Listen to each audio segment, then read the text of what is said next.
दोस्तों नमस्ते। जैसा कि आज की क्लास में अपन को देखना है वही मध्यकालीन भारत का इतिहास, जिसमें अपना कंटिन्यूटी चल रहा है अलाउद्दीन खिलजी। अब आज अपन को देखना है अलाउद्दीन खिलजी की सैनिक व्यवस्था एवं बाजार व्यवस्था। देखते हैं सुल्तान अलाउद्दीन खिलजी ने सेना की एक बहुत बड़ी उचित व्यवस्था की थी, जिसमें कई बड़े अधिकारी उसने नियुक्त किए थे। जैसे नंबर 1 आरिज़ ए मुमालिक का मुख्य कार्य सेना की सारी जिम्मेदारियों को संभालना था। इस सेना मंत्री का नाम आरिज़ ए मुमालिक था। अलाउद्दीन खिलजी प्रथम सुल्तान था जिसने केंद्र पर एक बड़ी और स्थायी सेना की सुउचित व्यवस्था की थी और उसे नगद वेतन देना भी शुरू किया था। आगे देखते हैं।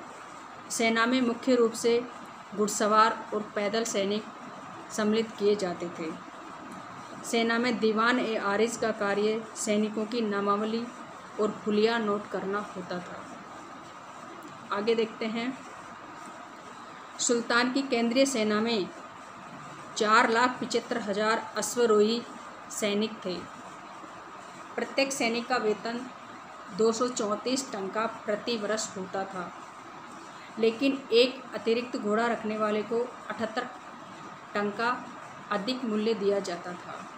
आगे देखते हैं।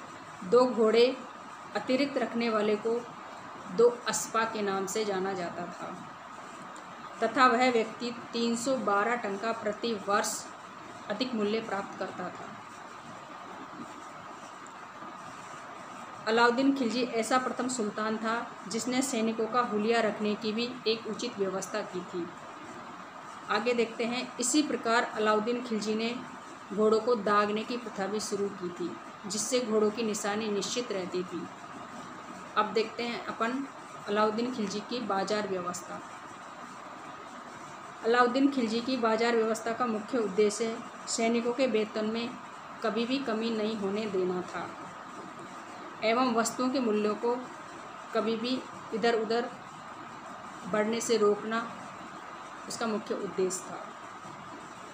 बाजार नियंत्रण एवं वस्तुओं के मूल्यों को बढ़ने से रोकने का उसका मुख्य उद्देश्य केवल एक ही था, वह था राजनीतिक।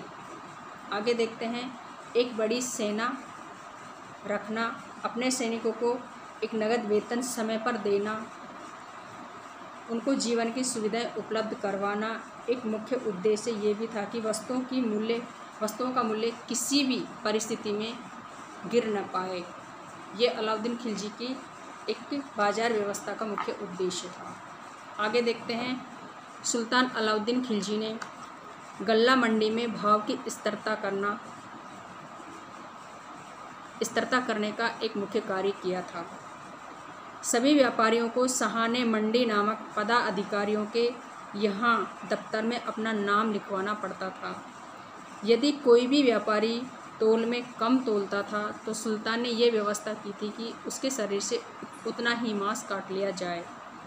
इस प्रकार सुल्तान अलाउद्दीन खिलजी की यह एक सुउचित व्यवस्था थी। आगे देखते हैं। बाजार व्यवस्था में सहायता के लिए अलाउद्दीन खिलजी ने 2 पदाधिकारी भी नियुक्त किए थे, जिसमें नंबर 1 दीवाने रियासत और सहाने ए मंडी। इन दोनों का कार्य बाजार नियंत्रण में उचित व्यवस्था बनाए रखने का था। अब आगे देखते हैं। सुल्तान ने मलिक काबुल को बाजार का एक मुख्य अधीक्षक नियुक्त किया था तथा सराय ए अदल विदेशों से आने वाले माल का बाजार कहलाता था। इस प्रकार सुल्तान अलाउद्दीन खिलजी की ये बाजार की व्यवस्था थी, जो बहुत ही उचित थी।